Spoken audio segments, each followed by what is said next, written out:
చేసుకుందాం. ప్రార్థన చేసుకొని దేవుని యొక్క వాక్యాన్ని ధ్యానం చేసుకుందాం. ప్రార్థన. మహాపరిశుద్ధుడైన తండ్రి,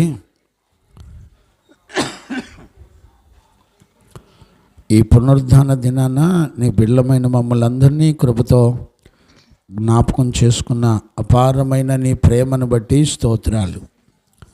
నైనా మొదటి యోహాను పత్రిక ద్వారా ప్రతి పునరుద్ధాన దినాన నీ బిడ్డలతో నాతో ఎంతో ప్రేమించి మాట్లాడుతున్నారు. నాయనా, నీ మాటలు వింటున్నప్పుడు నీకు భయపడే ఒక శ్రేష్టమైన జీవితాన్ని మీరు మాకు అనుగ్రహించండి.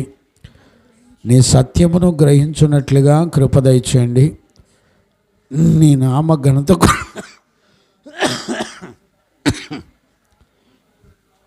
నీ నామ ఘనత కొరకై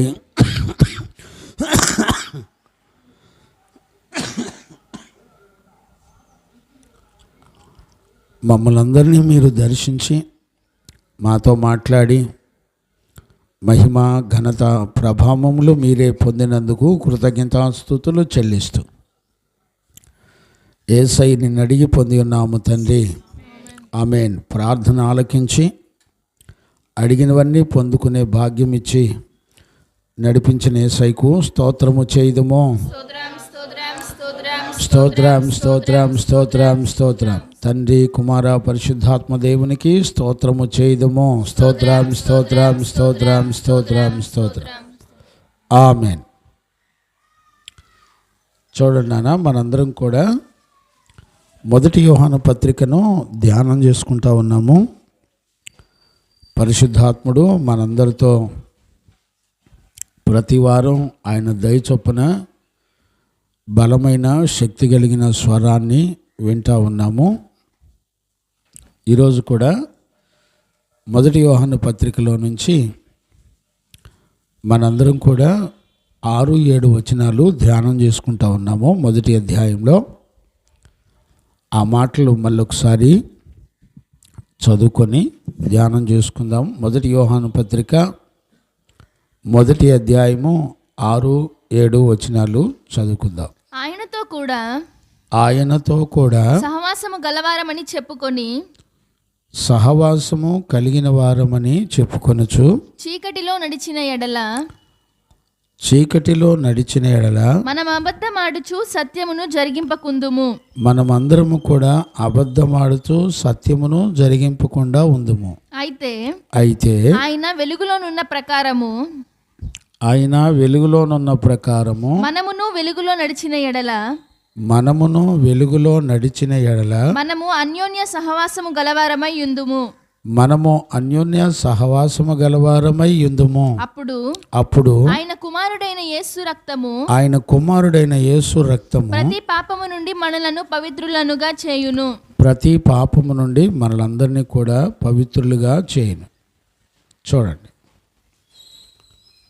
మనందరినీ కూడా పవిత్రులుగా చేస్తాడండి. చూడండి, ప్రభువు మనల్ని పరిశుద్ధులుగా చేయకపోతే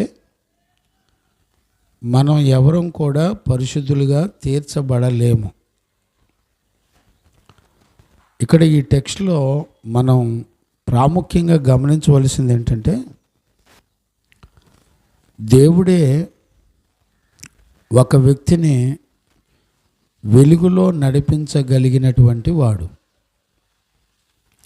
గత లాస్ట్ సెక్షన్లో మనం వెలుగులో నడిపించబడే వారి యొక్క నడక ఎలా ఉంటుందో మనం హానోకు యొక్క జీవితంలో చూసాం. హానోకు, నోవాహు, అబ్రహాము, ఇసాకు, యాకోబులు వీళ్ళంతా కూడా దేవునితో నడిచెను అనే మాటని మనం లాస్ట్ సెక్షన్లో చదువుకుంటూ వచ్చాం.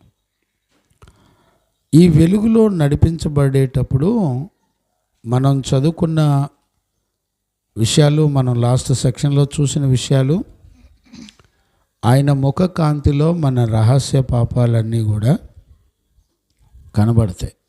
ఆ కిటికీలు వేసైపోయారా నాన్న? బాగా చల్లటి గాలి వస్తున్నట్టుంది. కిటికీలు వేసేయండి.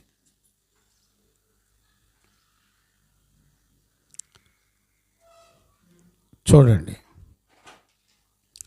మన రహస్య పాపాలన్నీ కూడా కడగబడతాయి. అంటే వెలుగు సంబంధుల్ని మనం ఎలా గుర్తుపట్టాలంటే,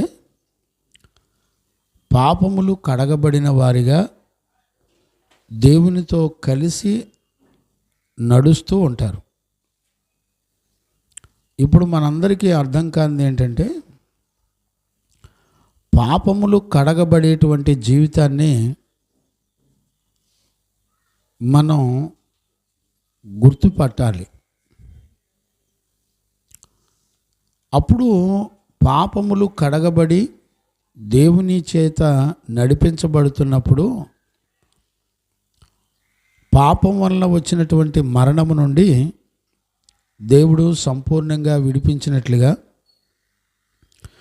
హానోకు మరణం చూడకుండా దేవుని యొక్క రాజ్యానికి వెళ్ళినట్టుగా మనందరం కూడా చూస్తున్నాం. గమనించారండి? అందుకనే హానోకు దేవునితో నడిచినప్పుడు మరణం చూడలేదు. చూసారా? ఈ రోజుల్లో మరణము చూడని ఒక అనుభవమే వెలుగులో నడిచేటువంటి జీవితం.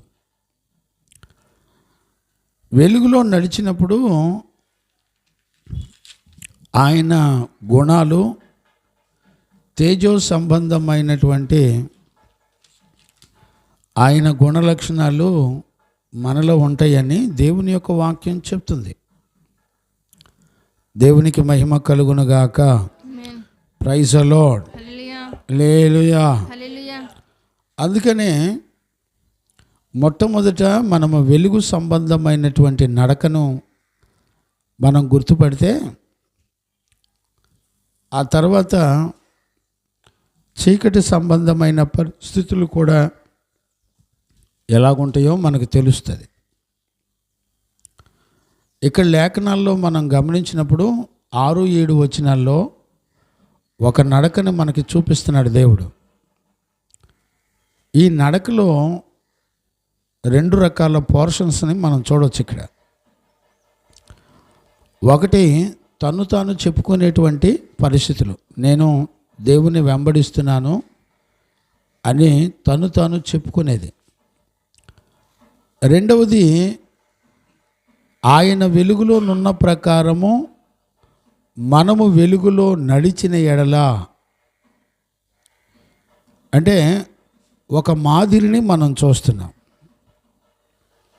ఏం చూస్తున్నాం? దేవుడు వెలుగై ఉన్నాడు, ఆయన వెలుగే ఆయన గుణములు అని మనం గత లాస్ట్ సెక్షన్లో కూడా చూసుకుంటూ వచ్చాం. ఇప్పుడు మనంతటికి మనమే వెలుగు సంబంధమైన గుణాలు కలిగి మనం నడిపించబడ్డానికి వీల్లేదు. మనకు ఒక మాదిరి చూపిస్తూ వెలుగు సంబంధమైన గుణములు కలిగి మనం ఎలా జీవించాలో ఎవరైనా ఒకడు మాదిరి చూపిస్తే తప్ప తెలుసుకోలేం. అందుకనే వెలుగై ఉన్నటువంటి దేవుడు తన్ను తాను ఆయన గుణముల చేత తన్ను తాను ప్రత్యక్షపరుచుకున్నాడు. దేవునికి మహిమ కలుగునుగాక. Praise the lord. మనం ఆలోచించాలి ఈ విషయాలు. ఆలోచించినప్పుడు అవన్నీ కూడా బయలుపరచబడతాయని మనకు అర్థమవుతుంది. ఇక్కడ యోహాను సువార్తలో మనం ఒక విషయాన్ని మనం చదవచ్చు. 12వ అధ్యాయము, యోహాను సువార్త 12వ అధ్యాయము 35-36 వచనాలు చదువుకోవాలి. అందుకు యేసు, చూడండి, యేసుక్రీస్తు చెప్తున్నటువంటి మాటను జాగ్రత్తగా వినండి. అందుకు యేసు, ఇంకా కొంతకాలము వెలుగు మీ మధ్య ఉండును. చూడండి, వెలుగు అనేది మీ మధ్యలో ఉంటుంది, కొంతకాలమే ఉంటుంది. నీకు కావలసినప్పుడు దొరికేది కాదు అది. వెలుగు కొంతకాలమే ఉంటుంది. చీకటి మిమ్మును కమ్ముకొనకుండునట్లు, చీకటి మిమ్మును కమ్ముకొనకుండా ఉండునట్లు మీకు వెలుగు ఉండగానే నడువుడి. ఇప్పుడు చూడండి, వెలుగు ఉన్నప్పుడు చీకటి నిన్ను కమ్ముకోకుండా ఉంటుంది. మరలా చెప్తున్నాను, వెలుగు సంబంధమైన గుణాలు నీ దగ్గర ఉన్నప్పుడు చీకటి కమ్ముకోదు. ఇప్పుడు చూడండి, వాళ్ళ మార్గాల గురించి చెప్తున్నాడు. కంటిన్యూ చేయనా? చీకటిలో నడుచువాడు చీకటిలో నడిచేటువంటి వాడు ఎక్కడికి పోవుచున్నాడో ఎరుగడు. ఇప్పుడు చూసారా, ఎక్కడికి వెళతాడో తెలియదు. ఈ మాటలు చెప్పేది ఎవరు అంటే యేసుక్రీస్తు. తను ఎక్కడికి వెళ్తాడో తెలియదు. వెలుగు సంబంధులు వాళ్ళకేం తెలుసు అంటే వాళ్ళు ఎక్కడికి వెళ్తారో తెలుసు. వాళ్ళు మరణాన్ని జయించి దేవుడు మన కొరకు సిద్ధపరిచిన మరణము లేని పరలోక రాజ్యానికి వాళ్ళు ప్రయాణం చేస్తారు. అంటే వెలుగు సంబంధులకి ఇక్కడ వాళ్ళు గ్రహించేటువంటి వెలుగు సంబంధమైన గుణాలు ఎలాగుంటాయంటే, దేవుడు మన కొరకు సిద్ధపరిచిన మరణము లేని ఒక రాజ్యం మనకిచ్చాడు దేవుడు. దాన్ని స్వతంత్రించుకుంటాడు. అంటే ఇక్కడ మనం గమనించవలసినటువంటి విషయం ఏంటి, ఆలోచించవలసినటువంటి విషయం ఏంటి అని అంటే,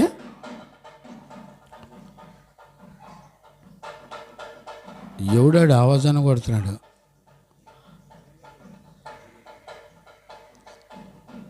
రాజయ్య, ఆడెవడో చూడయ్యా, ఎమ్మ కొట్టుడు కొడుతున్నాడు.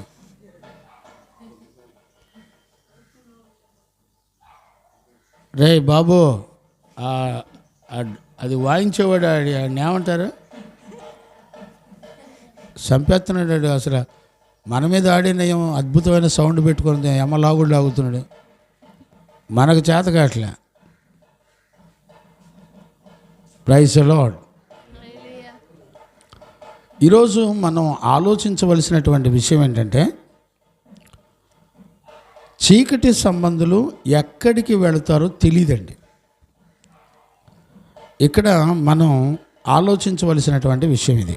ఈరోజు మనం నేర్చుకునే పాఠం కూడా ఇదే. చీకటి సంబంధులు ఎక్కడికి వెళతారో తెలియదు. ఇప్పుడు వెలుగు సంబంధులకి ఏం తెలుసు? ప్రభుదాసయ్య, వెలుగు సంబంధులకి ఏం తెలుసు?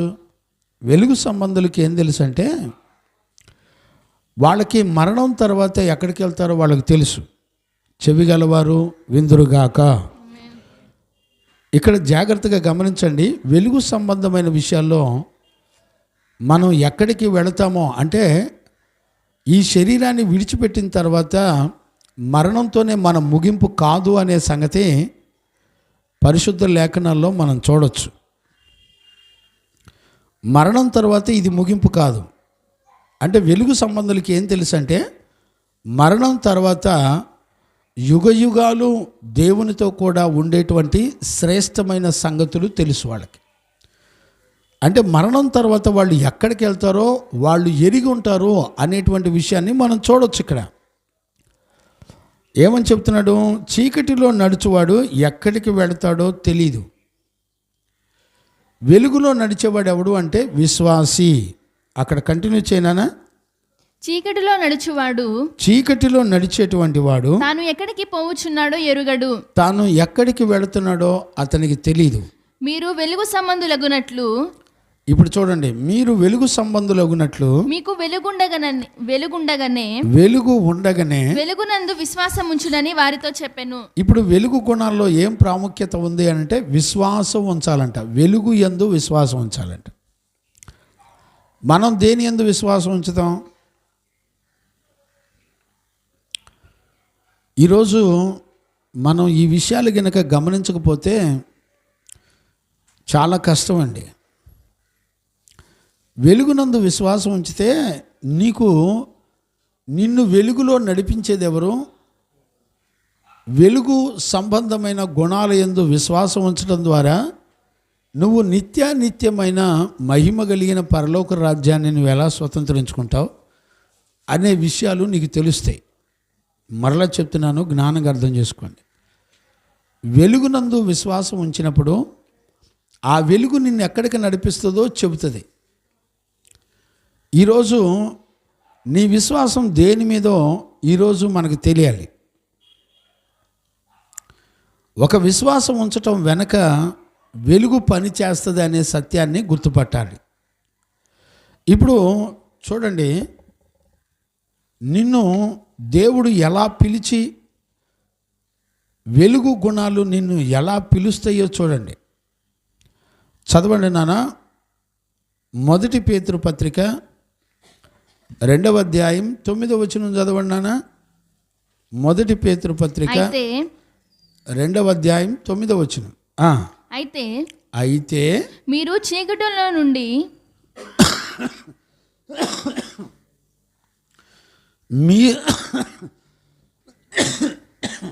మీరు చీకటిలో నుండి ఆశ్చర్యకరమైన తన వెలుగులోనికి మిమ్మును పిలిచిన వాని గుణాతిశయములను. ఇప్పుడు చూడండి, మిమ్మును పిలిచిన వాని యొక్క గుణాతిశయములు ప్రచురము చేయు నిమిత్తము. ఇక్కడ మనం చాలా చక్కటి విషయాలను మనం గుర్తుపట్టాలి. ఈరోజు గమనించకపోతే మన బ్రతుకులో చీకటి మనల్ని ఎక్కడికి తీసుకెళ్తుందో తెలియదండి. వెలుగుకి ఏముంటుందంటే, వెలుగు అనేది ఒక పిలుపుతో కూడా ఉంటుంది. ఒక ఆశ్చర్యాన్ని కలగజేసేదిగా ఉంటుంది. ఇప్పుడు దేవుడు తన వాక్కు ద్వారా, ఆయన వాక్కు వెలుగు. నీ వాక్యం వెలుగై ఉన్నది, నీ వాక్యము నా పాదములకు వెలుగై ఉన్నది, నా త్రోవలకు వెలుగై ఉన్నది అంటారా? నా పాదములకు దీపమును, నా త్రోవలకు వెలుగై ఉన్నది. చూసారా? ఇక్కడ మనం అర్థం చేసుకోవలసినటువంటి చాలా మంచి విషయాలు ఉన్నాయి. ఆశ్చర్యకరమైనటువంటి వెలుగులోనికి దేవుడు నిన్ను పిలిచాడంట. ఇప్పుడు మనం గుర్తుపట్టవలసింది ఏంటంటే, వెలుగు నిన్ను నన్ను పిలుస్తుంది. ఈ లోకంలో నువ్వు దేనిని గుర్తుపట్టగలుగుతున్నావు? వెలుగు యొక్క పిలుపు నిన్ను అంధకార సంబంధమైన రాజ్యములో నుంచి వెలుగు సంబంధమైన దేవుని యొక్క రాజ్యంలోకి నిన్ను పిలుస్తుంది. పిలుపు. ఈ రోజుల్లో దేవుని పిలుపును గుర్తుపట్టే పరిస్థితుల్లో లేరండి. మనుషులకు నచ్చిన పనులు చేయటానికే సేవకుడు ఉన్నట్టుగా, దేవుని వాక్యం మాట్లాడుతున్నా వాక్యం కంటే ప్రాముఖ్యతనిచ్చేది ఏంటో తెలిసిన ఈ లోక సంబంధమైనటువంటి చీకటి. బిడ్లరా, ఈ లేఖనాలు చదువుతున్నప్పుడు ఎంత ఆశ్చర్యం కలుగుతుందంటే అంత ఆశ్చర్యం కలుగుతుంది. అయితే మీరు చీకటిలో నుండి ఆశ్చర్యకరమైన తన వెలుగులోనికి మిమ్మును పిలిచిన వాని గుణాతిశయములు. చూడండి, వెలుగులో దేవుని గుణాలు ఉన్నాయి. వెలుగు సంబంధమైన గుణాలే నీ జీవితంలో ఒక వెలుగు అని చెప్తుంటే, లైట్లు పెట్టుకొని స్టార్లు పెట్టుకొని ఆనందపడే వాళ్ళు ఎక్కువైపోయారు. ఒక మనిషి జీవితంలో దేవుడిచ్చే వెలుగేంటో తెలిసిన, ఆయనలో ఉన్నటువంటి వెలుగు సంబంధమైన గుణాలు. ఆయన పిలుపు వెనక ఏముందంటే, ఆయన గుణాలు నీకు ఇవ్వడానికి ఆయన నిన్ను పిలుస్తున్నాడు. నీ భార్య నిన్నెందుకు పిలుస్తుందో నీకు తెలుసు, నీ భర్త నిన్నెందుకు పిలుస్తాడో నీకు తెలుసు, నీ పిల్లలు నిన్నెందుకు పిలుస్తారో తెలుసు. ఎవరైనా నీకు వెలుగు సంబంధమైన గుణాలు నీకు ఇవ్వడానికి పిలిచేవాళ్ళు ఉన్నారండి భూమండలం మీద? మీ పిల్లల్ని ఎంత నమ్మకంగా స్కూళ్ళల్లో కాలేజీల్లో వదిలిపెట్టి చదివిస్తారో చూడండి. స్కూళ్ళల్లో కాలేజీలో ఎక్కడైనా వెలుగు సంబంధమైన గుణాలు దొరుకుతాయా రాజయ్య? దొరుకుతాయా బయట ఎక్కడైనా? ఒక మనిషికి మరణం నుండి తప్పించే, చీకటి నుండి తప్పించే ఒక వెలుగు సంబంధమైన గుణాలు ఎలాగుంటాయో ఈ రోజుల్లో ఎవరు అర్థం చేసుకుంటారు? ఎవరు తెలుసుకోగలుగుతారు? యెషయా పుస్తకంలో ఏమంటాడంటే, యాకోబు వంశస్థులారా అని పిలుస్తాడు. మీరు చూడండి ఒకసారి. యెషయా పుస్తకం 2వ అధ్యాయం 5వ వచనం చదవండి నాన్న.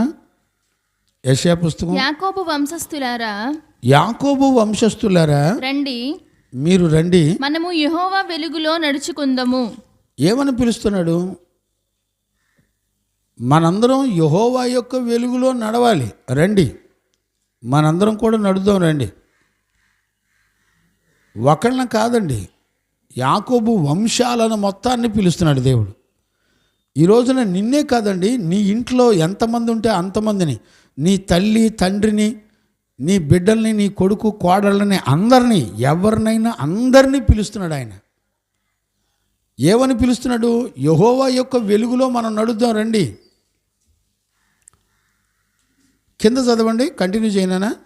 యాకోబు వంశమగు ఈ జనము, యాకోబు వంశమగు ఈ జనము తూర్పున నుండిన జనుల సంప్రదాయములతో నిండుకొని ఉన్నారు. ఇప్పుడు చూడండి, ఈ ప్రజలంతా కూడా ఎందులో నిండిపోయారు? ఇప్పుడు చీకటి సంబంధులంటే మనం ఇప్పుడు ఎలా గుర్తుపట్టాలి? ఈ జనులు మనుషుల యొక్క, యాకోబు సంతతి వాళ్ళంతా కూడా మనుషుల యొక్క సాంప్రదాయాలలో నిండుకొని ఉన్నారు, నిండిపోయారంటండి, ఫుల్ అయిపోయారంట. అంటే ఖాళీ లేదు, వెలుగుకు ఖాళీ లేదు. ప్రభుదాసయ్య, వెలుగుకు ఖాళీ లేదంట, ప్లేస్ లేదు బ్రదర్ అంటున్నారు. మీరు గుర్తుపట్టారా? అసలు ఎలాంటి వాళ్ళని పిలుస్తున్నాడు? యాకోబు వంశస్థులారా. ఇప్పుడు వాళ్ళంతా ఎక్కడున్నారో తెలిసిన? మనుషుల సాంప్రదాయాలతో నిండిపోయి ఉన్నారు. అలాంటి వాళ్ళని పిలుస్తున్నాడు. చూడండి, మన వెనక మన పితరులు, మన తల్లిదండ్రులు అందరినీ చూడండి మీరు. సాంప్రదాయాలతో, ఆచారాలతో నిండిపోయి ఉంటారు మన పితరులు, మన తల్లిదండ్రులు. ఈ తరంలో దేవుడు మనల్ని చక్కగా పిలిచి పరిశుద్ధుల ఉపదేశాల ద్వారా దేవుడు వెలుగు సంబంధమైన గుణాలను దేవుడు మనకు ఇవ్వడానికి పిలిచి ఈ తరంలో మన మీద ఎంత కనికరపడ్డాడో చూడండి. చదువు నాన్న, కంటిన్యూ చేయి. వారు ఫిలిష్తీయుల వలె, వాళ్ళు ఫిలిష్తీయుల వలె మంత్ర ప్రయోగము చేయుదురు. ఎవరండి వీళ్ళు? యాకోబు వంశస్థులు. మంత్ర ప్రయోగాలు చేస్తారంట, మనుషుల సాంప్రదాయాలను అనుసరిస్తారట. అలాంటి వాళ్ళని దేవుడు పిలిచి అంటాడు, నాయనా మీరు వెలుగు సంబంధులుగా యెహోవా యొక్క వెలుగులో మీరు నడవండి. అబ్రహాము, ఇస్సాకు, యాకోబులు మన నిన్నటి సెక్షన్ వరకు మనం చూసాం. వాళ్ళంతా దేవుని వెలుగు సంబంధమైన గుణములు కలిగి ఉండి నడిపించబడ్డారు. స్టార్లు, లైట్లు ఈ కాదండి. మనిషికి వెలుగునిచ్చేది దేవుని యొక్క వెలుగు సంబంధమైన గుణాలు. దేవునికి మహిమ కలుగును గాక. Praise the lord. ఈరోజు ఒక దైవజనుడిగా నేను మిమ్మల్ని అందరినీ కూడా బ్రతిమలాడుతున్నటువంటి సత్యాన్ని గుర్తుపట్టండి.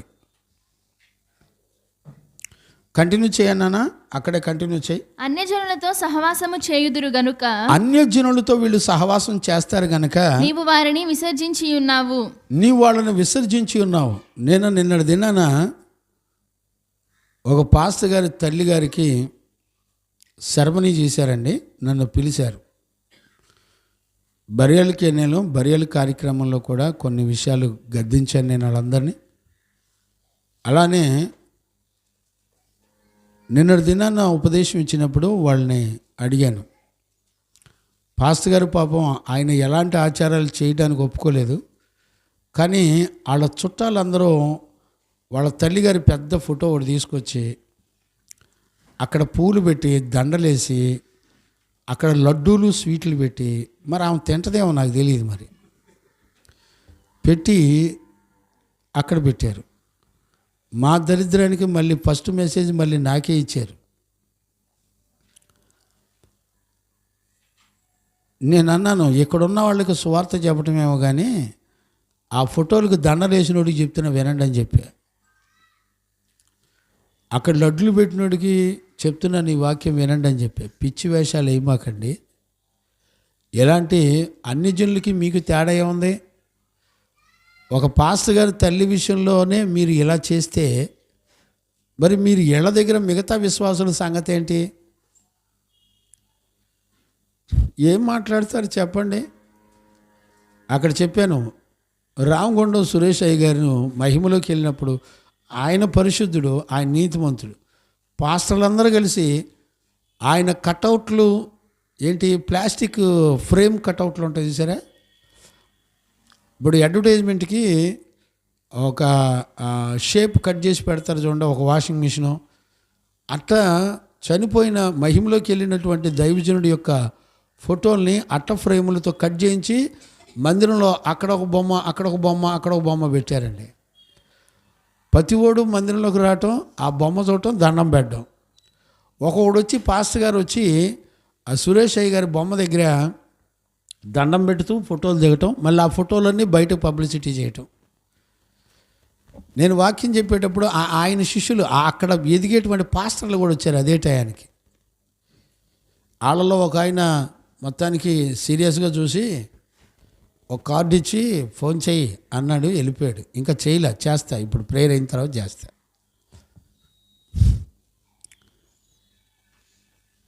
ఇప్పుడు యాకోబు వంశస్థులంతా ఎందులో నిండిపోయారు? ఏమంటే చీకటికి వెలుగుకి ఎంత తేడా ఉందో చూడండి. ఒక మనిషిలో అన్య ఆచారాలు, అన్యజనుల యొక్క పద్ధతులు, అన్యజనులు దినాలు చేస్తున్నారు, అన్యజనులు పుట్టినరోజులు పెళ్లి రోజులు చేస్తున్నారు, అన్యజనులు పండగలు చేస్తున్నారు, నువ్వు పండగలు చేస్తున్నావు. వాళ్ళకి నీకు తేడా ఏంటి? వాళ్ళ పండగలకి దీపాలు వెలిగిస్తున్నారు, వాళ్ళ పండగలకి లైటింగ్లు వెలిగిస్తున్నారు. మీరు క్రైస్తవులైన వాళ్ళు కూడా అదే పని చేస్తున్నారు. అన్యజనులకి నీకు తేడా ఏముంది? మీకు తెలుసండి క్రిస్మస్ ట్రీ, మీకు తెలుసా అసలు ఆ ట్రీ ఎలా వచ్చిందో? మీరు బైబిల్ని చూడరు, బైబిల్ని చదవరు. పండగ పేరు చెప్పి మీరు చేసే ప్రతి పని బబులోను దేశము వాళ్ళు చేశారు. ఇవన్నీ బబులోను రాజ్యంలో చేసిన ఆచారబద్ధమైన వాటన్నిటినీ క్రైస్తవ్యంలో యాడ్ చేసి సంఘాలకు దైవజనులు దగ్గరుండి బోధించి నాశనం చేస్తున్నారు. ప్రభుత్వం అయితే నా అంశం ఇది కాదు కనుక నేను ఈ విషయాలు ఏం చెప్పట్లేదు. నెక్స్ట్ క్లాసు దేవుడిస్తే ఖచ్చితంగా ఈ విషయాలని చెప్తాను నేను మీకు. బబులోను దేశం యొక్క సాంప్రదాయాలు, ఆ క్రిస్మస్ ట్రీ కానీ, స్టార్లు కానీ, లైటింగ్లు కానీ, ఇళ్లలో పండగలకి పిండి వంటలు కానివ్వండి, క్రిస్టమస్ పండగల పేర్లు చెప్పి చిన్న పిండి వంటలు చేసుకుని తిన్నా నువ్వు శాపగ్రస్తుడివే, గుర్తుపెట్టుకో. బైబిల్లో రాయబడిన విషయాలు చూడండి, లేఖనాలు ఏం చెప్తున్నాయో చూసే పాస్టర్లు లేరు, సంఘస్థులు లేరు. బరి తెగించి దేవునికి విరోధంగా సేవ చేస్తున్నారు అంతే.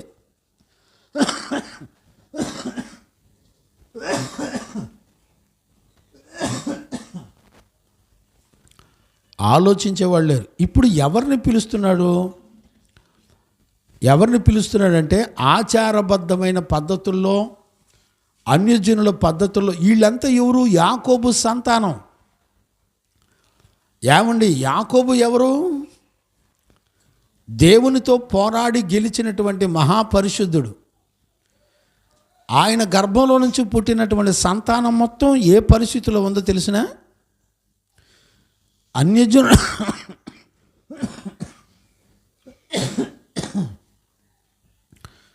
అన్యజనుల పద్ధతులను అనుసరించి. ఆ మాటలు మళ్ళీ ఒకసారి చదువునానా? యెషయా పుస్తకం 2వ అధ్యాయం 5-6 వచనాలు.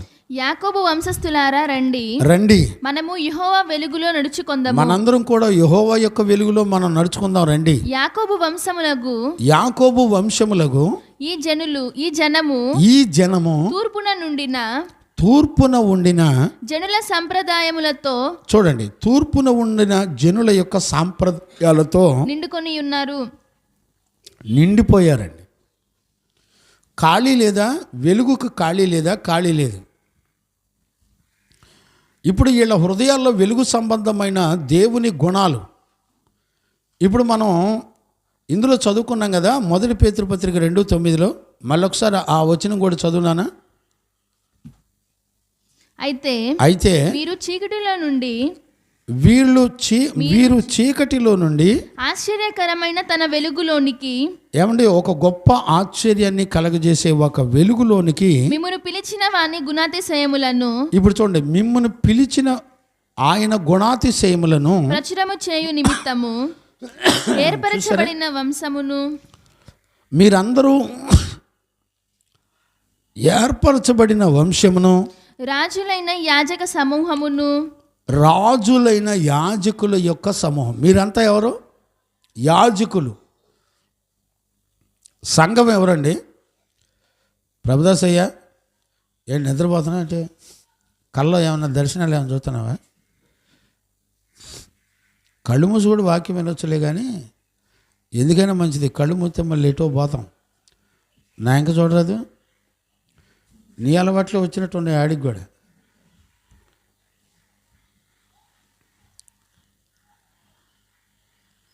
ఈరోజు నిజంగా ఆలోచించకపోతే నీ మార్గాల్లో వెలుగు ఉండదు. చదవండి, యోబు పుస్తకంలో మనస్సాక్షి కారణంలో ఏం చెప్తున్నాడో చూడండి. యోబు పుస్తకం 22వ అధ్యాయం 28వ వచనం చదవండి నాన్న. మరియు నీవు దేనినైనా యోచన చేయగా అది నీకు స్థిరపరచబడును. ఏమంటే నువ్వు ఆలోచించింది స్థిరపరచబడింది. అది నువ్వు ఏదైనా సరే, వెలుగైనా చీకటైనా, నువ్వు ఏది ఆలోచిస్తావు, నీ ఆలోచనలో ఏమున్నాయి, అది నీ జీవితంలో స్థిరపరచబడింది. అంటే స్థిరపరచబడ్డం అంటే ఏంటి? Well settled. నీకే పరిస్థితులు వచ్చినా నువ్వు చెల్లించవు, చాలా స్థిరంగా ఉంటావు. దేనివల్ల నువ్వు స్థిరంగా ఉంటావు తెలిసిన? జస్ట్ నీ ఆలోచన. ఇప్పుడు నీ బిడ్డలను సేవకి ఇయ్యండమ్మా అంటే దేవుని చిత్తమండి అంటే వీళ్ళకి స్థిరమైన ఆలోచన ఉండదు. మీకు అర్థమవుతుందో లేదో నాకు తెలియదు. కొరింథీ సంఘానికి అపోస్తలుడైన పౌలు ఏమంటాడు తెలిసిన? తండ్రి తన కుమార్తెకు వివాహం చేయ సామర్థ్యం కలిగిన వాడై ఉన్నప్పటికీ స్థిర నిశ్చయిత కలిగిన వాడై ఉండి తన కుమార్తెకు వివాహం చేయకుండా పరిశుద్ధతకు అప్పగించిన వాడు మరీ యోగ్యుడు. ఆ మాట చదవండి అమ్మా. ఎంతది? 7వ అధ్యాయం వచనాలు చూడండి. 1 కొరింథీ పత్రిక 2 కొరింథీయా 1 కొరింథీయా చూడండి, ఎక్కడో చోట చూసి చదవండి. ఆ వాక్యాన్ని చదవండి. నేనే చూసి చెప్పేదా?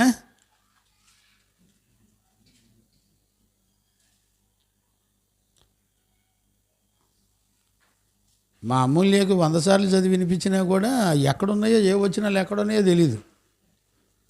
అదొక జ్ఞానం. చెప్పమ్మా అమ్మా.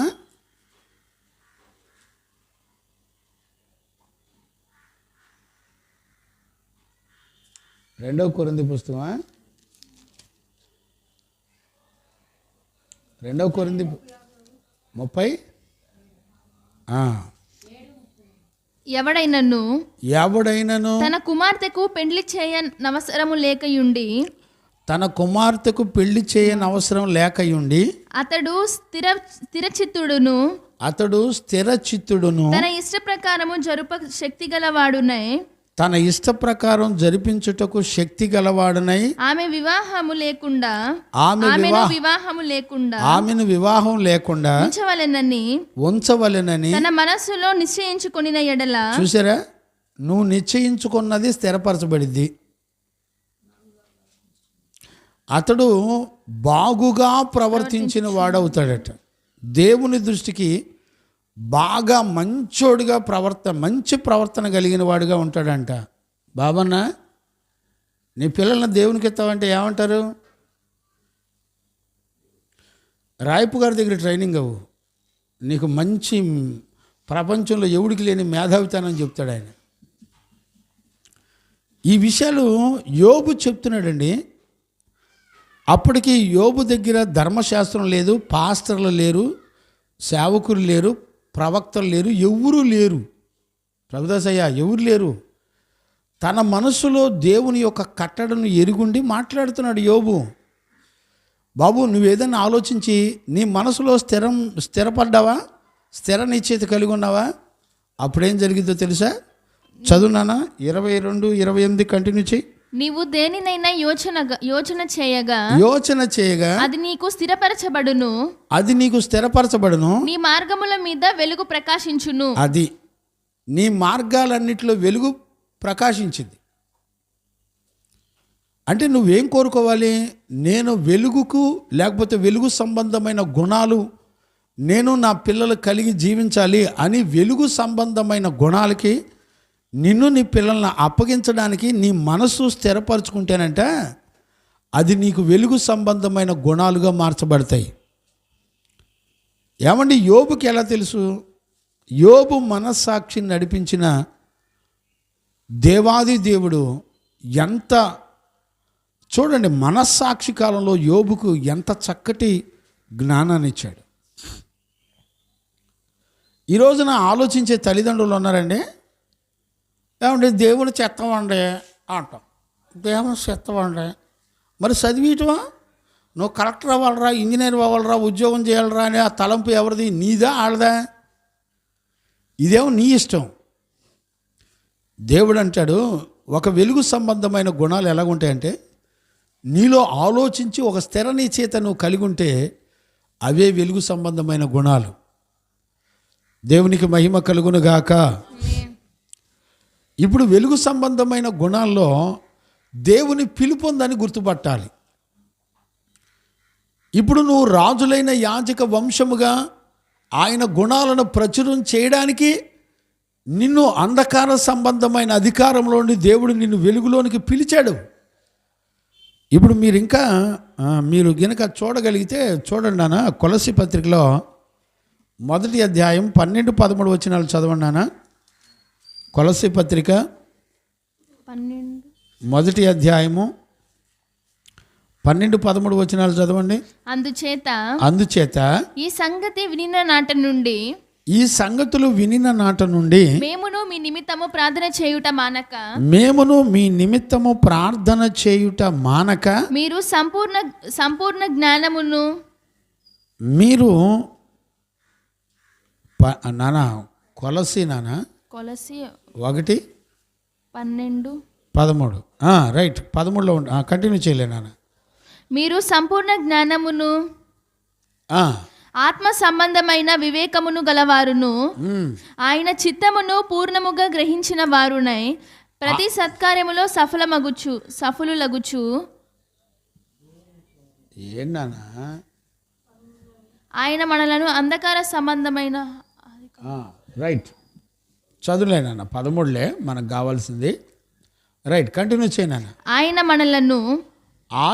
మనలను అంధకార సంబంధమైన అధికారములో నుండి విడుదల చేసి, చూడండి, అంధకార సంబంధమైన అధికారంలో నుంచి దేవుడు విడుదల చేశాడంట.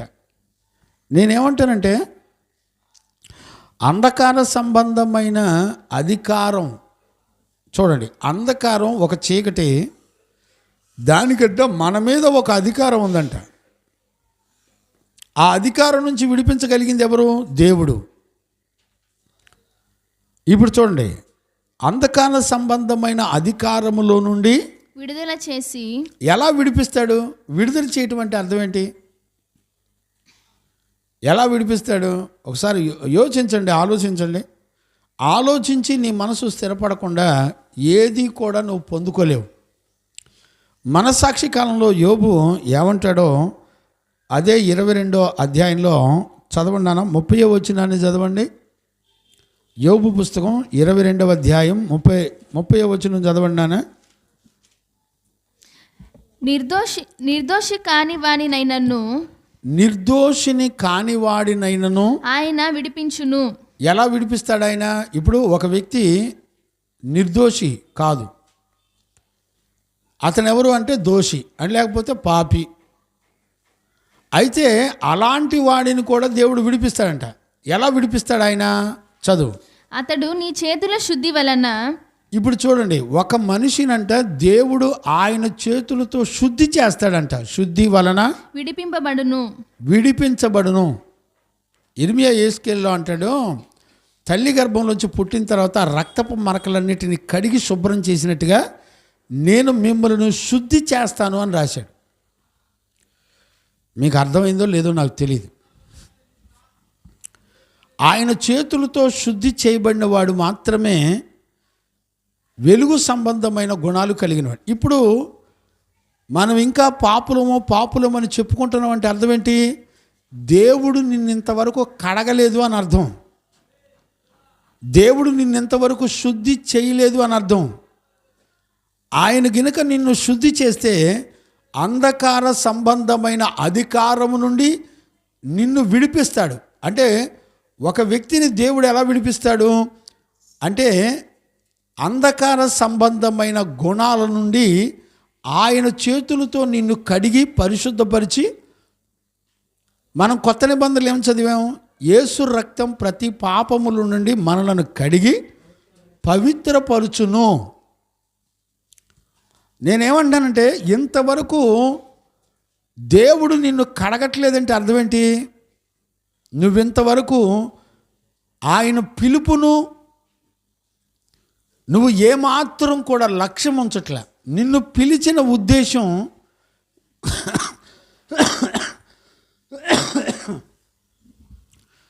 ఆయన నిన్ను పిలిచిన ఉద్దేశం నీ జీవితంలో జరగట్లా. ఇక్కడ గమనించవలసినటువంటి విషయం ఏంటంటే, యేసుక్రీస్తు ఈ లోకానికి ఎందుకు వచ్చాడు తెలియదు. యోహాను సువార్తలో 1వ అధ్యాయం 29 చదవండి. యోహాను సువార్త మరునాడు యోహాను 1వ అధ్యాయం 29. మరునాడు యోహాను యేసు తన యొద్దకు రాగా చూచి ఇదిగో లోక పాపమును మోసుకొని పోవు దేవుని గొర్రెపిల్ల. లోక పాపములు మోసుకొని పోవు దేవుని గొర్రెపిల్ల. 1 యోహాను పత్రిక 3వ అధ్యాయం 5వ వచనం చదవండి.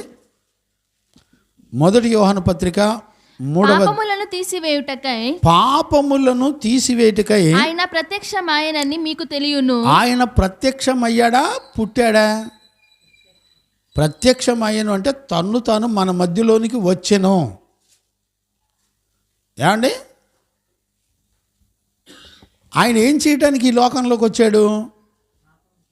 పాపాన్ని తీసివేయడానికి, నీ పాప భారాన్ని మొయ్యటానికి వచ్చాడు. లోక పాపం చూడండి, పాపములన్నీ ఒక భారం, అది మోయటానికి వచ్చాడు. నీ పాపముల నుండి విడిపించడానికి ఆయన వచ్చాడు. అంతేగాని నీ చేత పుట్టినరోజులు కేకులు కట్ చేయించుకోవడానికి, ఏమండి ఈ రోజున క్రిస్మస్ పేర్లు చెప్పి రికార్డ్ డ్యాన్సులు వేయటానికి, ఏమండి ఎవడు నేర్పాడండి నీకు? ఆయన ఒక మనిషిలో పాపాన్ని తీసివేయడానికి వచ్చాడు. ఈరోజు మన జీవితంలో ఆయన వచ్చిన కార్యం మన జీవితంలో జరిగిందా లేదని చూసుకోవాలి. అదే ఒక క్రిస్మస్ ఆనందం. నీలో దేవుడు పాపాన్ని, మరణాన్ని శుద్ధి చేయాలి, పరిశుద్ధపరచాలి, కడగబడాలి. అలా కడగబడితే నీ జీవితంలో ఒక క్రిస్మస్ ఆనందాన్ని పొందుకుంటావు. ఈ రోజుల్లో ఏం చేస్తున్నా తెలిసిన ఆచారబద్ధమైన లైటింగ్లు, స్టార్లు. ఏమంటే ఎన్నిసార్లు చెప్పాలి? మేమింతే. దేవుడు నువ్వు చేసే పని వాక్యంలో పరిశుద్ధులు ఇట్ట నేర్పారని చూపించలేదు వాక్యం. పనికి మాలిన సంత అండి. ఆ వినేవాడు అంతే, చెప్పేవాడు అంతే. పరిశుద్ధులు, అపోస్తులు సంఘాలకి ఇలాంటి చెత్త నేర్పారా? వాక్యంలో ఉందా? పోని వాక్యం వినే విశ్వాసులను అడుగుతున్నారు పాస్టర్ గారిని, పాస్టర్ గారు ఈ లైటింగ్లు ఏంది, ఈ స్టార్లు ఏంది, ఈ క్రిస్మస్ ట్రీలు ఏంది, క్యారల్స్ ఏంటి అడిగేవాళ్ళు ఉన్నారా? ఇవన్నీ అపోస్తులు సంఘాలకు నేర్పారా? అడిగేవాళ్ళు ఉన్నారండి. ఇప్పుడు ప్రజలు ఎలాంటి వాళ్ళు అంటే, వాళ్ళ ఇష్టానికి అనుకూలంగా ఉన్న బోధకులను ఎన్నిక చేసుకొని వాళ్ళ దగ్గర కూర్చొని ఆనందపడతా ఉంటారు. పరలోకం వెళ్ళిపోతాం. నువ్వు ఎన్ని పండగలు చేసి లైటింగ్లు లాగినా నువ్వు పరలోకం వెళ్ళవు. ఎప్పుడు వెళ్తావు? దేవుడు కోరుకున్న జీవితం నువ్వు చెయ్యాలి. వెలుగు సంబంధమైన గుణాలు నువ్వు కలిగి ఉండి నడిపించబడాలి. ఎప్పుడు తెలుసుకుంటావు? విశ్వాసులు అడగరు, అయ్యా వాక్యంలో ఇలా నేర్పారా ఎవరన్నా మాకు చూపించండి అని అడిగేవాళ్ళు ఉన్నారండి విశ్వాసులు. గుడ్డోడు పోయి ఏ గుంటలో పడతారో తెలియదంట బాబన్న, తెలియదంట. వీళ్ళు అనుకుంటున్నారు విన్సెంట్ పాలయ్య గారు మమ్మల్ని ఏంటెట్టా అన్నాడు. నేను అనేది ఏంటి, వాక్యం చెప్తుంది, చూడరాదు, వాక్యపు వెలుగులో చూడరాదు. నీకు వాక్యంతో పని లేదు, నీకు ఎవరితో పని? నీ గుడ్డోడు ఏది చెప్తే దాన్ని ఫాలో అవటం నీకు ఇష్టం. జాగ్రత్త. అయిపోయిందిలేండి, ఇంకా సమయం కూడా నాకు తెలిసి ఏం లేదు. కొద్ది గొప్ప పరిశుద్ధులు అడుగు పొడుగున అక్కడక్కడ ఉన్నారు. వాళ్ళందరినీ ప్రభుత్వం అందరికీ పిలుచుకుంటున్నాడు. ఇక ఆకాశ మండలంలో ఉన్న వాయుమండలం సంబంధమైన సమస్త చీకట్ల మొత్తం భూమండలం మీద దిగి మనుషుల్ని ఎంత నాశనం చేస్తాయో అంత నాశనం చేస్తాయి. దేవునికి మహిమ కలుగును గాక. Praise the lord. అందుకనే మనం ఇక్కడ చూస్తున్నప్పుడు ఆయన లోక పాపములు మోసుకొని పోవు దేవుని గొర్రెపిల్ల ప్రతి మనిషిలో పాపాన్ని తీసేయడానికి వచ్చాడు. నీ జీవితంలో గొప్ప ఆనందం ఏంటో తీయబడాలి. ఆయన ఒక్కడే చీకటిని నీలోంచి తీసేస్తాడు. ఆయన ఒక్కడే నిన్ను కడగలడు. ఆయన ఒక్కడే నిన్ను పరిశుద్ధపరచగలడు. ఇక ఎవరూ ఆ పని చేయలేరు. ఆ పని చేయగలిగినటువంటి దేవుని యొద్దకు రమ్మని దేవుడు పిలిచేది అందుకే. మళ్ళీ చదువునానా కొలసి 13 వచనం చదువునాను, 13-14. ఆయన మనలను అంధకార సంబంధమైన అధికారంలో నుండి విడుదల చేసి తాను ప్రేమించిన తన కుమారుని యొక్క రాజ్య వారసులుగా చేశాడు. ఇప్పుడు వెలుగు సంబంధమైన గుణాలన్నీ కూడా దేవుని రాజ్య సంబంధమైన ఆయన రాజ్యంలో పాలు పంపులు కలిగినటువంటి వారుగా మనం మార్చబడతాం. వెలుగు సంబంధమైన గుణాలు నీ జీవితంలో కనపడుతున్నప్పుడు ఆయన కుమారుని యొక్క రాజ్య వారసుడివి నువ్వు అనే సంగతి మనకి ప్రత్యక్షపరచబడుతుంది. దేవునికి మహిమ కలుగును గాక. Praise the lord. చూడండి, ఆయన విడుదల చేయబడిన వాడు మాత్రమే దేవుని చేత విడిపించబడాలి. నేను అడుగుతున్నాను, నీ గర్వం నుంచి విడిపించబడ్డావండి? నీ పాపం నుండి విడిపించబడ్డావా? మనుషుల యొక్క ఆచార సంబంధమైన పద్ధతుల నుండి విడిపించబడ్డావా? అసలు పాస్టర్కి నీకే విడుదల లేదు, సంఘానికి నువ్వేం చెప్తావు అండి? చూడండి నాన్న,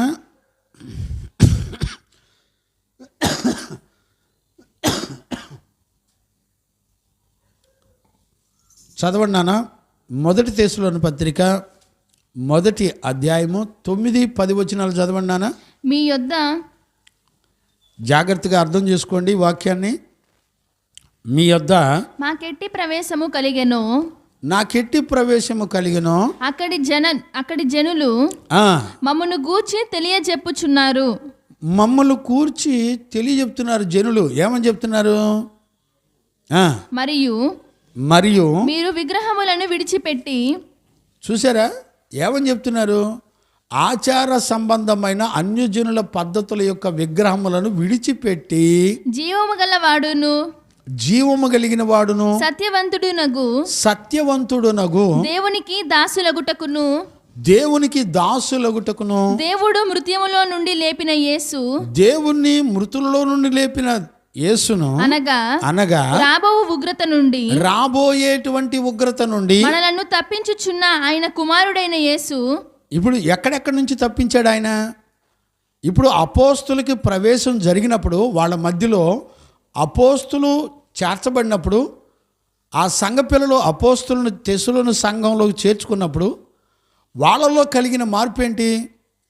మొట్టమొదట విగ్రహ సంబంధమైన వాటి నుండి విడిపించబడ్డారు. మనుషుల యొక్క ఆచారబద్ధమైన వాటి నుండి విడిపించబడ్డారు. ఇప్పుడు పండగలు, క్రిస్మస్లు, స్టార్లు, లైట్లు ఇవన్నీ మనుషుల చేత కల్పించబడిన ఆచారబద్ధమైన పద్ధతులు. ఏమండి, అపోస్తులు ఏ సంఘంలో అడుగు పెడితే, ఏ ప్రాంత ప్రజల మధ్యలోకి అడుగు పెడితే వాళ్ళు మనుషుల దగ్గర ఉన్నటువంటి ఆచారబద్ధమైన వాటన్నిటి నుండి, విగ్రహాల నుండి విడిపించబడ్డారు. మరి ఇవాళ ఏం చేస్తున్నారు? ఇవాళ పాస్టర్ల దగ్గరుండి ఆచారబద్ధమైన మనుషుల చేత కల్పించబడిన పద్ధతుల్లో దగ్గరుండి పాస్టర్లే నడిపిస్తున్నారు. వాళ్ళ దగ్గరికి వెళ్ళి ఆనందపడుతున్నారు జనం. ఏమండి, దేవుని వాక్యానికి భయపడేవాళ్ళు ఉన్నారండి? చెప్పండి. ఆ మాట మళ్ళొకసారి చదువునానా, అర్థమవుతుంది. జనులు మమ్మల్ని గురించి చెప్పుచున్నారు. అపోస్తులు అన్నారు, మమ్మల్ని గురించి చెప్తున్నారు జనులు. ఏమని చెప్తున్నారు? మీరు విగ్రహములను విడిచిపెట్టి జీవము కలిగిన వాడును సత్యవంతుడునగు దేవునికి దాసులగుటకును. చూడండి, దేవునికి దాసులు అవుతున్నారా? ఆచారబద్ధమైన పండగలకి దాసులు అవుతున్నారా? ఏమండి,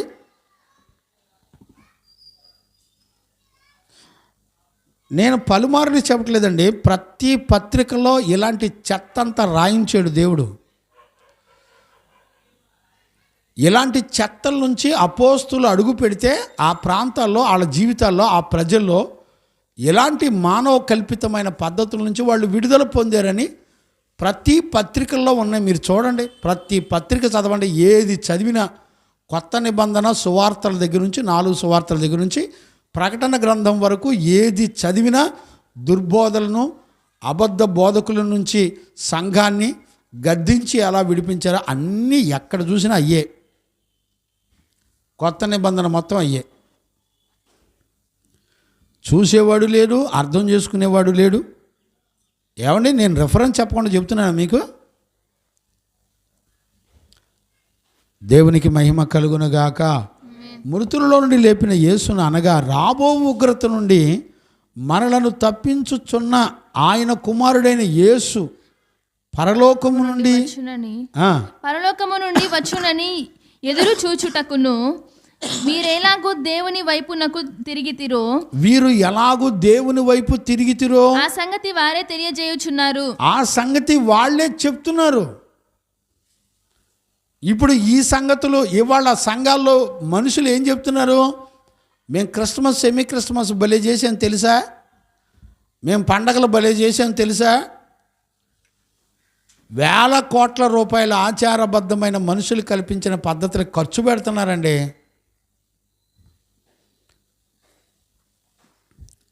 మరి వీళ్ళు వెలుగు సంబంధమైన గుణాలు కలిగిన వాళ్ళ, వీళ్ళు అంధకార సంబంధమైన అధికారం నుంచి విడిపించబడిన వాళ్ళేనా? ఎలా విడిపించబడుతున్నారు? ఎలా విడిపించబడ్డామని చెప్తున్నారు?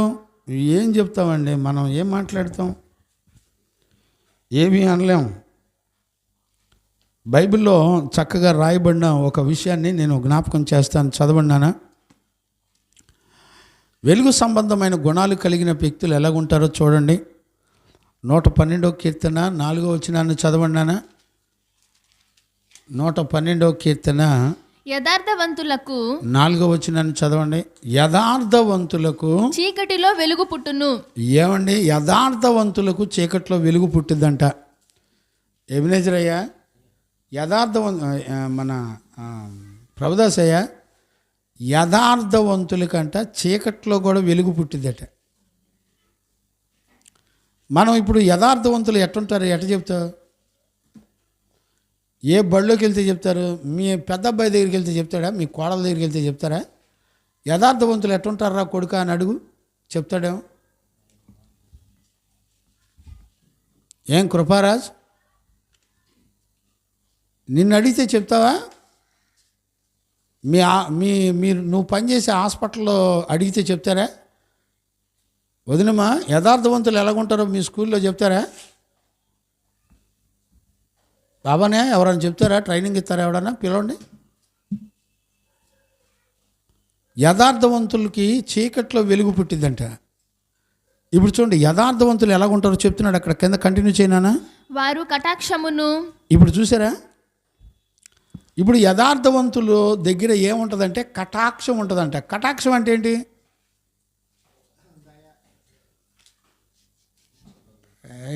రాయపు గారి దగ్గర కేజీలు కటాక్షం దగ్గర పెట్టుకున్నట్టున్నాడు. అయ్యా ఎన్ని కేజీలు ఉన్నాయి నీ దగ్గర? బంగారం ఎన్ని కేజీలు ఉంది? డబ్బులు ఎన్ని కేజీలు ఉన్నాయి? చదువునానా? వారు కటాక్షమును, ఇప్పుడు చూడండి, వారు కటాక్షమును వాత్సల్యతయు నీతియు గలవారు.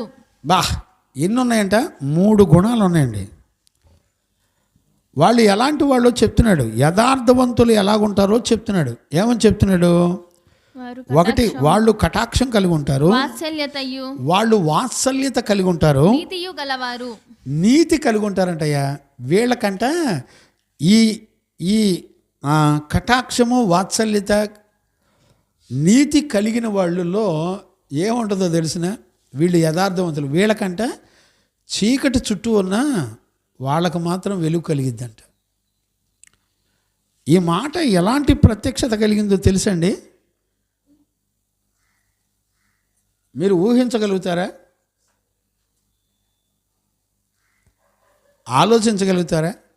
కటాక్షం అంటే ఏంటో తెలిసిన? ఎవరైతే శ్రమలో ఉన్నారో వాళ్ళ దగ్గరికి వెళ్ళి వాళ్ళ పరిస్థితులన్నీ దగ్గరుండి చూసి వాళ్ళను పరామర్శించి వాళ్ళకు కావలసిన అక్కర అవసరతలు తీర్చటమే కటాక్షం అంటారు.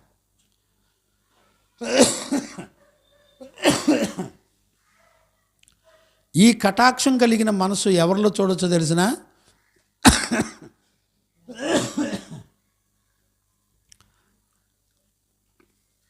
యేసు క్రీస్తులో చూడొచ్చు. నువ్వు అంధకార సంబంధమైన అధికారంలో బంధించబడి ఉన్నప్పుడు మనందరం ఆయన మన దగ్గరికి వచ్చి ఆయన తన పరిశుద్ధతను తన నీతిని మనకిచ్చి మనల్ని అంధకార సంబంధమైన అధికారం నుంచి విడిపించాడు దేవుడు. ఏంద్రా దొడ్లోకి వెళ్తావా? బాత్రూమ్కి వెళ్తావా? మరి ఏం చేసి వస్తున్నా? టాయిలెట్కి వెళ్తావా?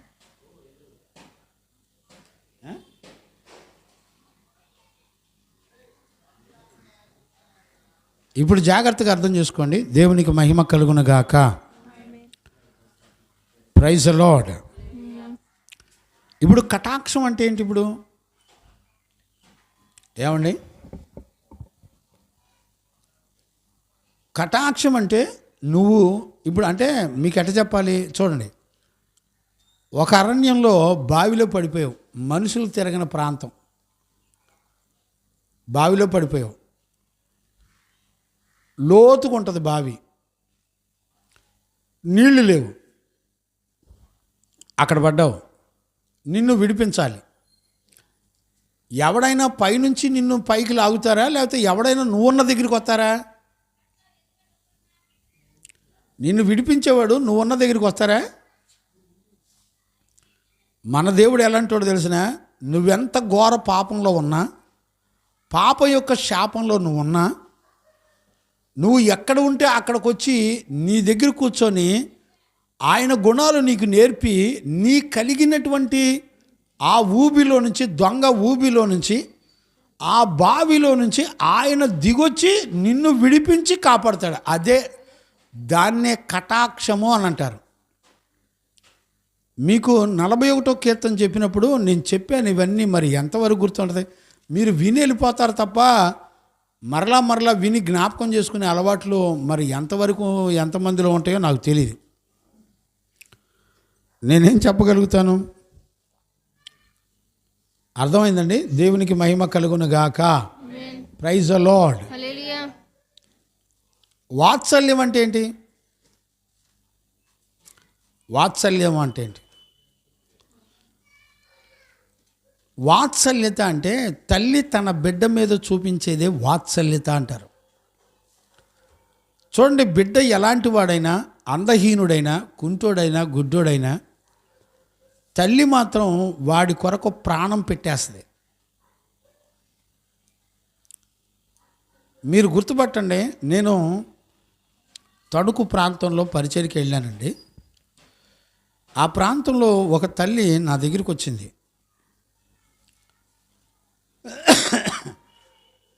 ఆ తల్లి ఏం మాట్లాడిందో తెలుసా? ఆ తల్లికి 25 సంవత్సరాల బాబు ఉన్నాడు,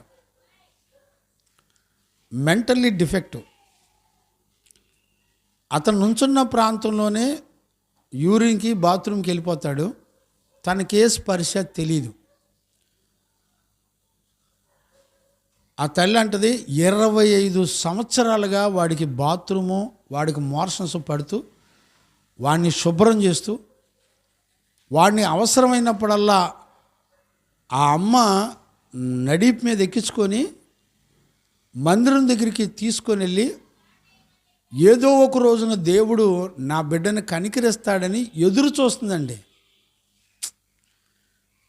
ఆ తల్లి చెప్తున్నప్పుడు ఆనందంగా చెప్తుందండి. ఆ తల్లి 25 సంవత్సరాలు వయసు వచ్చి ఈడొచ్చి పెరిగినటువంటి బిడ్డని 25 సంవత్సరాల నుంచి సహించుకొని ప్రేమించి ఒక నిరీక్షణ కలిగి ఎదురు చూస్తుందండి. నిన్నటి దినాన ఒక పాస్టర్ గారు సాక్ష్యం చెప్పాడు. నిన్న పాస్టర్ గారు ఏమని సాక్ష్యం చెప్పాడంటే, ఒక తల్లికి అనారోగ్యం వచ్చింది, మంచం మీద పడ్డారు. రాయపు గారు వినండి, మంచం మీద పడి మూలకుండా ప్రార్థన చేసుకో. 4 సంవత్సరాల నుంచి మంచం మీదే ఉందంట ఆ తల్లి. అయితే పాస్టర్ గారిని పిలిపించి, కొంచెం రోగం తగ్గట్లేదు, బాధతో ఉన్నారు, 2 పాస్టర్లను పిలిపించి ప్రార్థన చేయిస్తే స్వస్థపడుతుందని పిలిపించుకొని ప్రార్థన చేస్తున్నారంట. ఆ 2 దైవజనులు వచ్చి ప్రార్థన చేసి, ప్రభా ఈ తల్లిని స్వస్థపరచు అని ప్రార్థన చేస్తూ ఉండగానే ఆమె చనిపోయిందంట. ఇప్పుడు పాస్టర్ గారిని పిలిపించి ప్రార్థన చేయించుకునే దేనికి? బతకటానికి, అంతేనానే, బతకడానికి. ఆ పాస్టర్ గారిని పిలిపించి ప్రార్థన చేస్తే ఆమె చచ్చిపోయింది. ఇక వెంటనే వాళ్ళ అబ్బాయి, పాస్టర్ గారు మీ 2 పక్కకు రండి అన్నాడట. ఓరే నాయన, ఈ ఇంటానికి తీసుకెళ్ళి మనల్ని కొట్టించేటట్టున్నాడు అని గడగడలాడుతున్నారంట. ఈ పాస్టర్లు 2 ఒకళ్ళు చేతులు పట్టుకొని, ఎందుకు వచ్చిన గోలరా నాయన అనుకుంటున్నారంట. రెండయ్య గారు ఇంటి వెనక్కి వెళ్దాం అన్నాడంట అని ఈడు వెళ్ళిపోయాడంట. పాస్టర్ ఈ పిలిచినోడు వెళ్ళిపోయాడంట.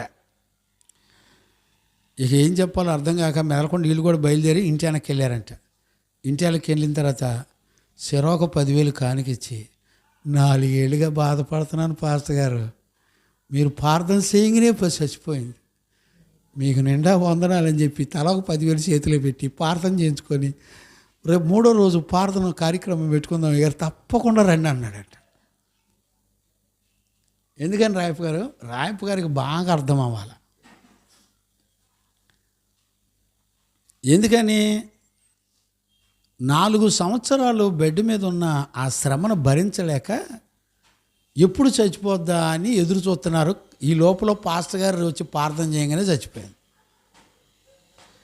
ఈ వాత్సల్యత అలాంటిది కాదు. నాన్నయ్య గారు పాట రాశాడు. ఏం పాట అది? వాత్సల్య సంపూర్ణుడై నన్ను నశింపచేయక,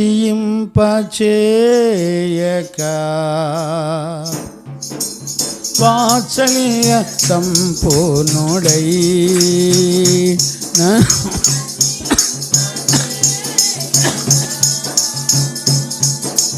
కృపా సమృద్ధితో జాలిచు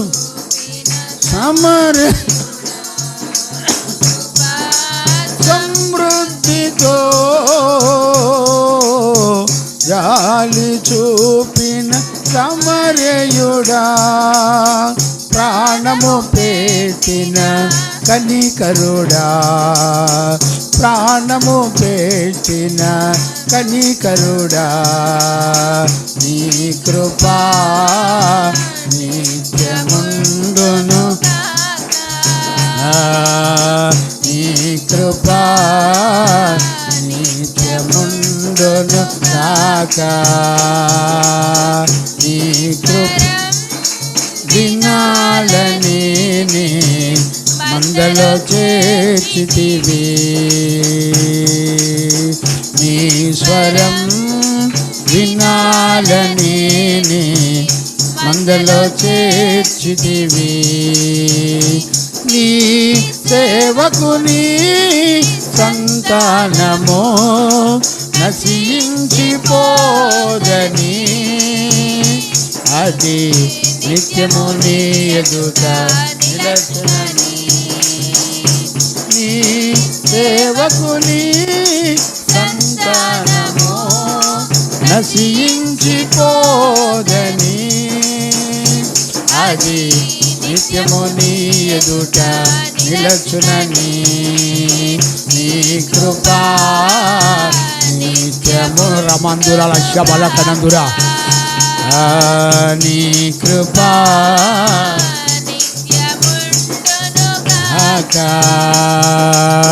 నీ స్వరం వినాలని మందలో చేర్చితివి. ఆమేన్.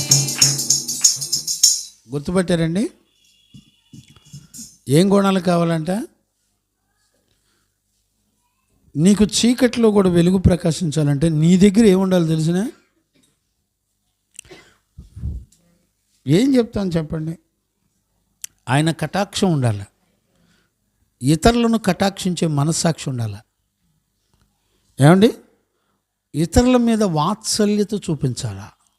ఎన్ని చేసినా, ఎంత తిరుగుబాటు చేసినా వాళ్ళ రక్షణ కొరకు ప్రార్థన చేయాలి.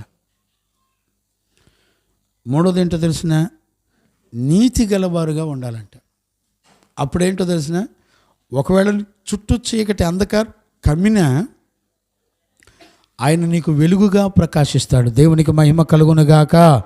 Praise the Lord. హల్లెలూయా. ఈరోజు నీతి కలిగినటువంటి ఒక మనిషి జీవితంలో దేవుడు ఉదయించేటువంటి వెలుగు సంబంధమైన గుణాల చేత ఆయన ప్రకాశించేటువంటి దేవుడిగా మన మధ్యలో ఉంటాడు. దేవునికి మహిమ కలుగునుగాక. Praise the Lord. హల్లెలూయా. సామెతల పుస్తకంలో 18వ వచనాన్ని మనం చదువుకుందాం. సామెతల పుస్తకం 4వ అధ్యాయం 18వ వచనాన్ని మీరు ఇవన్నీ చదువుకోండి. మీకు చదువుకుంటే మంచిది. చదవండి నాన్న. ఒక మాట నేను జ్ఞాపకం చేస్తాను. పట్టపగులు వరకు వేకువ వెలుగు తేజరిల్లునట్లు. చూడండి, పట్ట పగలు వరకు వెలుగు తేజరిల్లునట్లు నీతిమంతుల మార్గము. ఇప్పుడు చూసారా? నీతిమంతుల మార్గము అంతకంతకు తేజరిల్లును. అంతకంతకు తేజరిల్లుదంట. చూసారండి? అందుకని రోమాపత్రికలో 13వ అధ్యాయం 12-13 వచనాలు కూడా చదవండి. మీకు కొంచెం నడక అర్థమవుద్ది.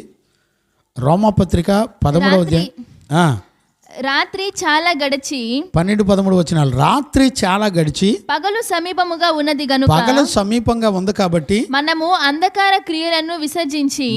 అంధకార సంబంధమైన క్రియలను విసర్జించి తేజస్ సంబంధమైన. ఇప్పుడు చూడండి, అంధకారానికి కూడా క్రియలు ఉంటాయి. తేజో సంబంధమైన యుద్ధోపకరణములు ధరించుకొందము. ఇవేంటంట? వెలుగు సంబంధమైన గుణాలు ఏంటో తెలిసిన? నీ శత్రువుని జయించే యుద్ధ ఆయుధాలు. ఇప్పుడు కటాక్షము, వాత్సల్యత, నీతి అనేది ఏంటో తెలిసిన? నీ శత్రువుని జయించే ఆయుధాలు. ఏమండి, ఇవి ఉన్నాయా మీ దగ్గర? వదినమ్మా, ఇవన్నీ మీ దగ్గర దొరుకుతాయా? ఎతికితే దొరుకుతాయా? ఈ ఆస్తులు సంపాదించుకోవడం ఏందో ఈ తప్పు కాదండి. ఆస్తులు సంపాదించుకోవడం తప్పు అని నేను అన్నాను. తప్పేం కాదు. నీ లైఫ్ మొత్తం దాని కొరకే కష్టపడమాకండి. నేనేమంటానంటే, ఒక వెలుగు సంబంధమైన గుణాలు నీ శత్రువుని జయించేటువంటి యుద్ధోపకరణములు, యుద్ధ ఆయుధాలు, విరోధుల్ని జయించే ఆయుధాలండి. ఈరోజున ఏం సంపాదించుకుంటున్నాం మనం చెప్పండి? అంచేత ఈ పునరుద్ధాన దినాన్న ఒక దైవజనుడిగా నేను మిమ్మల్ని అందరినీ బతిమలాడుకుంటున్నాను. మీ ప్రార్థనలో ఏం అడగలో తెలిసిన? అయ్యా, ఇతరుల మీద నేను వాత్సల్యత చూపించే కృప నాకు ఇయ్యయ్యా. ఈ గుణాలన్నీ ఎవరికి చెప్పండి? కటాక్షము, వాత్సల్యత, నీతి, ఈ 3 గుణాలు ఎవరయ్యి? దేవునివి. ఇవే నీ శత్రువు మీద జయమిచ్చే గుణాలు. ఈ రోజున సేవకు వచ్చిన పిల్లల్ని గెంటేద్దామని చూసేవాళ్ళు ఎక్కువైపోయారు. ఇక్కడ ఉండొద్దు అన్నట్టుగా చూసేవాళ్ళు ఎక్కువైపోయారు. బయటికి వెళ్తే పిల్లల్ని చుట్టుపక్కల లేవడదని, ఏంట్రా చదువుకోకుండా మీ ఇంటికి వెళ్ళకుండా ఎందుకురా ఇక్కడికి వచ్చి ఇక్కడ ఉండేది అని అడిగేవాళ్ళు ఎక్కువైపోయారు. ఏం మాట్లాడాలి నేను? అదే నువ్వు చదువుకుంటే రేపొద్దున దేవుడు నీకు దూరమైన చదువు నిన్ను ఆదుకుంటుందని చెప్పేవాళ్ళు ఎక్కువైపోయారు. దేవుని సన్నిధిలోకి వచ్చి వాళ్ళ తల్లిదండ్రులు బిడ్డల్ని ఆత్మ సంబంధమైన, వెలుగు సంబంధమైన గుణములు, యుద్ధోపకరణములు వాళ్ళు సంపాదించుకొని వాత్సల్యత, ప్రేమ, నీతి, పరిశుద్ధత, ఎవడి దైవత్వంలో ఉన్నటువంటి వెలుగు సంబంధమైన గుణాలు నేర్చుకుంటుంటే ఎవడెవడిని తరిమేలా అని చూస్తున్నారు. అవకాశం దొరికితే ఎంత దారుణంగా మాట్లాడుతున్నారంటే దేవుడు వింటున్నాడు, జాగ్రత్త. ప్రభు చూస్తున్నాడు. నీ మనసులో ఉన్న ఉద్దేశం ఏంటో తెలియదండి దేవునికి. ఇప్పుడు ఒక మనిషికి చీకట్లో వెలుగు పుట్టిస్తాడంట దేవుడు. ఎప్పుడు పుట్టిస్తాడు తెలిసిన? కటాక్షము, వాత్సల్యత, నీతి కలిగి ఉంటే నువ్వు చీకట్లో ఉన్నా కూడా నీకు వెలుగు పుట్టించగలిగాడు. ఈ రోజున దేవుడు ఆ పసిపిల్లల్ని వెలుగు సంబంధమైన గుణాల చేత దేవుడు పెంచుతున్నాడండి. నీ ఇంట్లో పిల్లల అవసరాలు తీర్చడం కన్నా దేవుని మందిరంలో ఎదిగే పరిశుద్ధుల పిల్లల్ని మీరు చూసుకోవాలని రాశాడండి పౌలు. లేఖనాలు చదివితేగా మీకు తెలిసేది. నువ్వు తినే ప్రతి శ్రేష్టమైన వాటిలో భాగాలు ఇవ్వాలి పరిశుద్ధుల దగ్గర ఎదిగే బిడ్డలకి. నీకు ఉపదేశం చేసే దైవజనుడికి నీకున్న ప్రతి శ్రేష్టమైన వాటిలో భాగం ఇచ్చేసేయాలా? ఇస్తారండి.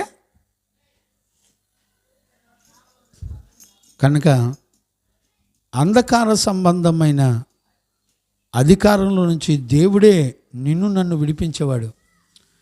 అపోస్తులు ఏ సంఘంలోకి, ఏ ప్రాంతంలోకి వెళ్తే వాళ్ళు విడుదల పొందారండి, విడిపించబడ్డారు. ఆచారాల నుంచి, మనుషుల కట్టడం నుంచి, విగ్రహాల నుంచి విడిపించబడ్డారు. యాకోబు సంతానం అంతా అన్ని ఆచారాల చేత నిండిపోయి ఉన్నారంట. దేవుడు పిలుస్తున్నాడు, అయ్యా దేవుని వెలుగు దగ్గరికి రండి, ఆయన వెలుగు సంబంధమైన గుణాలు మీరు అనుసరించి నడవండి, నేర్చుకోండి, పిలుస్తున్నాడండి దేవుడు. అలాంటి పిలుపు చేత మనల్ని దేవుడు పిలుచుకున్నాడు. అంధకార సంబంధమైన అధికారం నుంచి వెలుగు సంబంధమైన ఆయన రాజ్యంలోనికి మనలను పిలుచుకొని యాజక సమూహంగా మనలందరినీ యాజకులుగా పిలుస్తున్నాడండి, సేవకులుగా పిలుస్తున్నాడు. మీ అబ్బాయిని సేవకిస్తాం, దేవుని చిత్తం అయితే ఇస్తాం గారు. మిమ్మల్ని అందరినీ యాజకులుగా చేసుకున్నాడు ఆయన. నువ్వు వాక్యాలు చదవు, నీకు నచ్చి కోరుకుంటావు. దేవుడు నిన్ను దీవించును గాక అంటే ఆమె నన్ను అరవమను దర్జాగా అరుతారు. అందుకు మీరు పిలువబడతారు. ఈరోజు ఈ పునరుద్ధరణ దినాన మీరందరూ దేవుని చేతిలో ఒక యాజక సమూహం అని గుర్తుపెట్టుకొని ఆయన గుణాలు కలిగిన వాళ్ళై చీకటిలో కూడా వెలుగు ప్రకాశించే ఆయన గుణాలను సంపాదించుకొని మహిమగల ప్రభుని ఎదుర్కోవడానికి యేసయ్య మనందరికీ కృపను అనుగ్రహించి నడిపించునుగాక. ఆమెను ప్రార్థన చేసుకుందాం. ప్రార్థన. మహాపరిశుద్ధుడైన తండ్రి, ఈ పునరుద్ధాన దినాన అపోస్తులు వెలుగు సంబంధమైన గుణాలు కలిగి ఉండి తెస్సలోని సంఘంలో అడుగుపెట్టినప్పుడు వాళ్ళు విగ్రహారాధన నుండి, మనుషుల యొక్క ఆచారాల నుంచి విడుదల పొందారు. ప్రభా నాయనా, ఈ దినాన సేవకులే మనుషుల యొక్క ఆచారాలు కల్పితమైన పద్ధతుల్లో నడిపించడాన్ని, గుడ్డోడు ఏ గుంటలో పడతారో తెలియదు అనే పరిస్థితుల్లో ఈ రోజున సేవలు జరుగుతున్నాయి. నీ వాక్యపు వెలుగులో నుంచి మాతో తేటగా మాట్లాడి నాయనా గ్రహించుకోవడానికి కృపనిచ్చినందుకు స్తోత్రాలు. వాక్యం విన్న నీ బిడ్డలమైన మమ్మల్ని అందరినీ కృపతో జ్ఞాపకం చేసుకోండి నాయనా. నీ పిలుపును, నీ ప్రత్యక్షతను నాయనా, వెలుగు సంబంధమైన నీ గుణములను మేము కలిగి ఉన్నప్పుడే నాయనా, యేసు రక్తంలో మేము కడగబడినప్పుడే మేము నిత్య మహిమకు మేము సిద్ధపడగలమని నీ శక్తి కలిగిన వాక్కుల్లో నుండి మాతో మాట్లాడి బలపరిచినందుకు కృతజ్ఞతాస్తుతులు చెల్లిస్తూ యథార్థపరులు ఎలాగుంటారో యథార్థపరులకు చీకట్లో వెలుగు ప్రకాశించదని మీరు మాతో మాట్లాడుతూ వచ్చారు నాయన. అంధకార సంబంధమైన చీకటి అధికారంలో నుండి మమ్మల్ని విడిపించి నీ వెలుగు సంబంధమైన రాజ్య వారసులుగా చేసి నాయన మీరు మమ్మల్ని అందరినీ నీ మహిమకు సిద్ధపరిచినందుకు కృతజ్ఞతాస్తుతులు చెల్లిస్తూ యేసయ్య నిన్ను అడిగి పొంది ఉన్నాము తండ్రి, ఆమేన్. ప్రార్థన ఆలకించి అడిగినవన్నీ మన జీవితంలో నెరవేర్చి ఆయన మహిమగల రాకడ కొరకు మనలందరినీ సిద్ధపరిచిన యేసయ్యకు స్తోత్రము చేయదము. స్తోత్రం స్తోత్రం స్తోత్రం స్తోత్రం స్తోత్రం. తండ్రి కుమార పరిశుద్ధాత్మ దేవునికి స్తోత్రము చేయదము. స్తోత్రం స్తోత్రం స్తోత్రం స్తోత్రం. ఆమేన్. మంచిది. మనందరం లేచి నిలబడి ఒక పాట పాడుతుండగా